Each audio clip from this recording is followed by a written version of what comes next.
Good morning.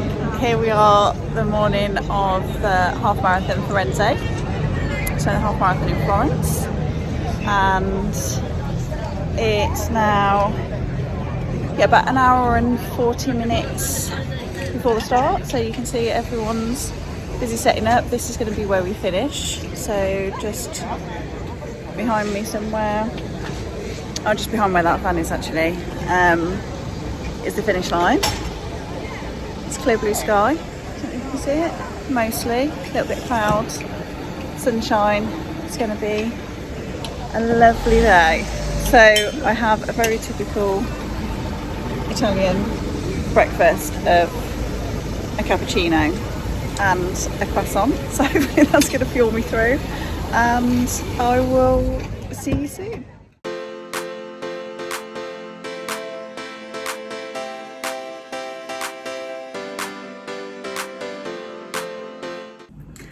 Hello and welcome to the office where I'm currently editing the video. So this one's slightly different. Oh, you can see my dog here in the background. Benny's had to come and say hello. I took the GoPro with me to Italy with every intention of recording the half marathon as normal, so taking it with me.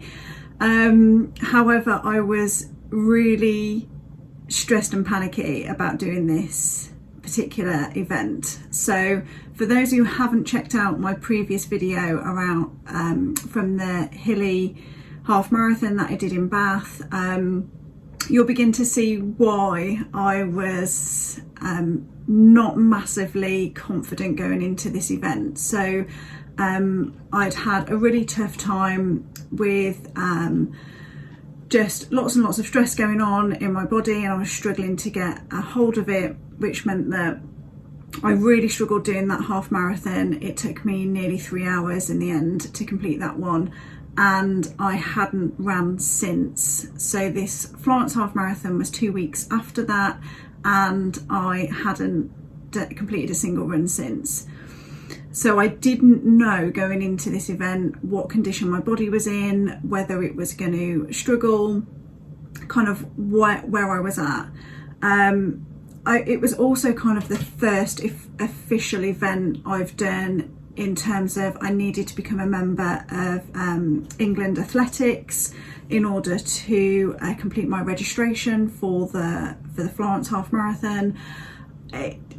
My first event where it was a proper road race, so there were pacers for the first time and a cut-off, so the cut-off was 2.5 hours, and I knew that in theory I can run that, so I can run at a pace that gets me in within 2.5 hours. I was also had no confidence that at this stage I had it in me to be able to do that. So I made the decision to literally just go and run the event. I knew I'd have to push a little bit harder than I have done before, and I was like, I'm just going to go and enjoy the event. And you know, it's the first run that I've done in a long time where I didn't have to have my running vest on and all that kind of stuff. So I was literally kind of equipment free for this run. So there's a few different videos, there's loads of photos, so I'm going to put that all together with some commentary for you, and hopefully you enjoy it. So welcome to the start line of the half marathon. I wanted to try and aim to keep up with the last paces, which were 2 hours 15 minutes, and I was like, if I can keep them in sight, then I'm doing really well. So where normally I would automatically always place myself at the back of the pack, I was like, I'm going to try and be a little way forward at the start, because hopefully that puts me in with a shot of at least trying to maintain some kind of decent pace. So this is me at the start. Amazing weather. It's the hottest that I've run in since last June for the Torbay 10k. So I think the temperature clocked in at about 18 degrees. It was just a nice sunny day, not particularly windy. it was hot for me, is what I would say, and some of the photos that you see are going to be evidence of that. But it was amazing. I think there was over 2,000 people taking part. It's by far the biggest event I've been part of so far, and amazing atmosphere. So the route started off in the heart of Florence at a little square called Santa Croce. We managed to get a B&B overlooking that square, so here's a photo from our bedroom window, which was amazing, and it was so nice to be so close to the start and finish and to not have to be part of like that manic like dash for the Portaloos at the beginning. I could literally just go and walk straight out of the B&B and to the start line. So amazing location. We've been to Florence a couple of times before, and I'm obviously a trail runner at heart. I love being out in the countryside and near the sea and all of that kind of stuff. So if I'm gonna do a road event, it needs to be somewhere that is still stunning, and Florence is by far my favourite city. Stunningly beautiful, amazing architecture, the buildings are incredible, and you've got the river that runs all the way through it. So I think we crossed the river 6 or 7 times in the end from one side to the other.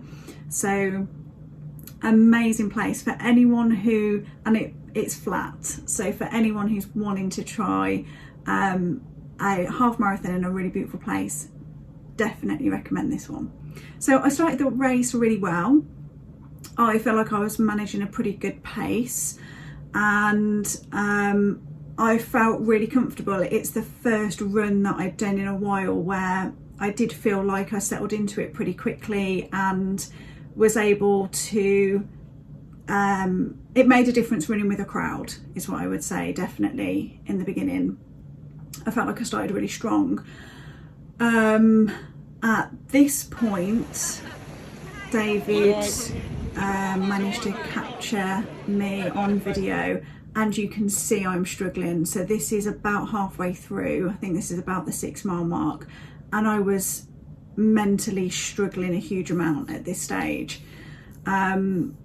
I don't know whether there was a little bit of fatigue that was kicking in, or what I found myself doing mentally at this point was forward thinking that I've got basically over 2 hours to run at a very consistent pace, and I don't really have the experience of that. You know, I've done longer distances, I've completed the 30-mile ultra marathon, but part of that is adjusting the pace a little bit, and you're on different terrain and it's all very varied, and just the thought of consistently running at quite a quick pace for me just hit me, and it's like it sapped every ounce of energy out of me, and I could not physically move my legs any quicker. And I was like, I started to have all these like thoughts of like, well, there was quite a lot of people crossing the course, and at one point I nearly got tripped up by somebody with a pushchair, and I was like, oh well, you know, at least if I get tripped up then I can withdraw legitimately and it'll be fine and I can just stop. And started having all of these like quite destructive thoughts. And then I think what happened is that there was an aid station stocked up with water and drinks, various drinks, and slices of grapefruit, and I took some, like literally just 60 seconds to have a drink, some grapefruit, and it just kind of, I don't know whether it reset me or just gave me a little bit of a boost, but I managed to pull it back. So I think according to the results and the time, I gained about 10 minutes in that second half, which I'm really proud of. I lost a lot of space, like places, but that doesn't bother me. The fact that I did manage to pull 10 minutes back towards the end, I'm really, really thankful for. And goes to show that something just managed to flip mentally for me, which I'm really happy about. There were so many photographers on the course, and because I didn't manage to record this, I did end up getting quite a few photos to show you, and you can see just how beautiful Florence is. So for anyone who's been, you know, we went right past the Duomo, and It was just so stunningly beautiful.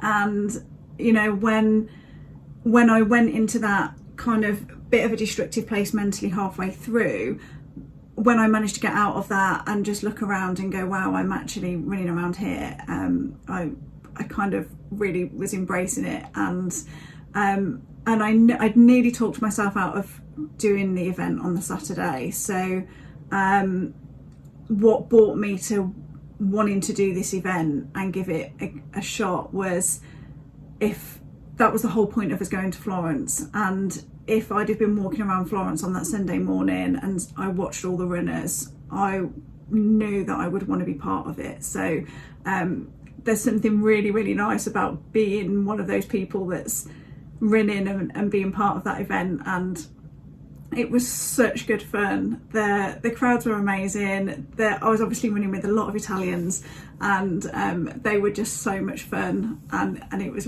a really good experience. So I thought I'd placed myself just ahead of the 2:15 paces. At some point, I either must have not done that, or they went past me and I didn't notice it, because at about that halfway point I was quite significantly behind.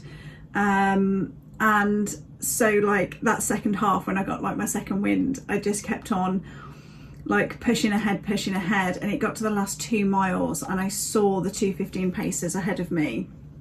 And I was like, wow, I don't know whether I'm going to be able to catch them, but I'd love to be able to finish around that time.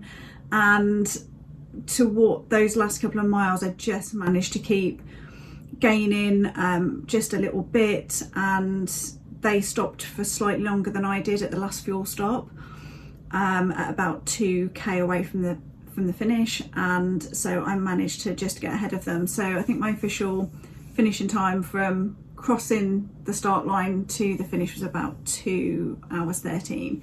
So not an incredible time by any stretch, but one I'm really happy with and super proud of. And when my previous 2 half marathon attempts have been nearly the 3 hour mark, it goes to show that I have got it in me.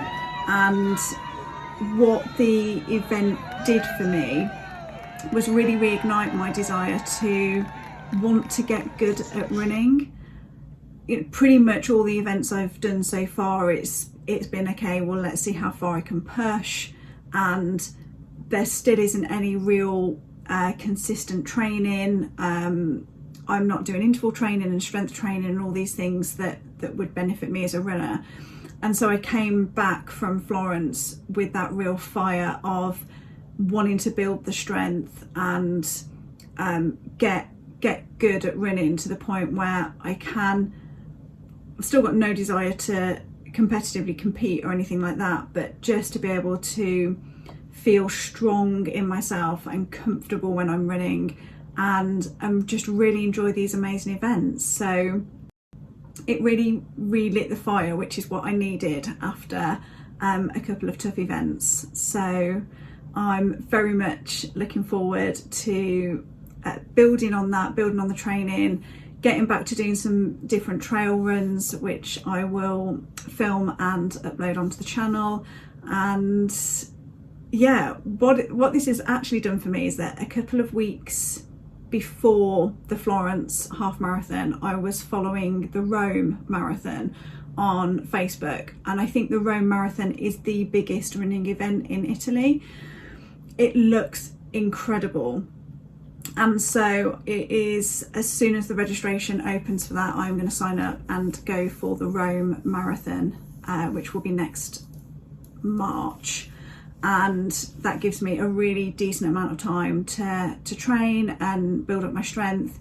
And it's also next year, which leaves me the rest of this year to get back to the trail events. And I've got quite a lot of those coming up over the next few months now, so I can build my strength and my hill training and all of that kind of stuff over the next few months.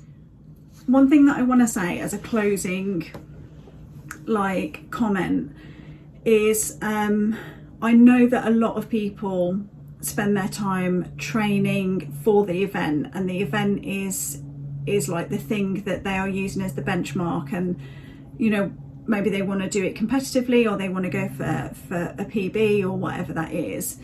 I'm not at that stage because I've only been running for a few months and I haven't yet got a consistent training plan in place.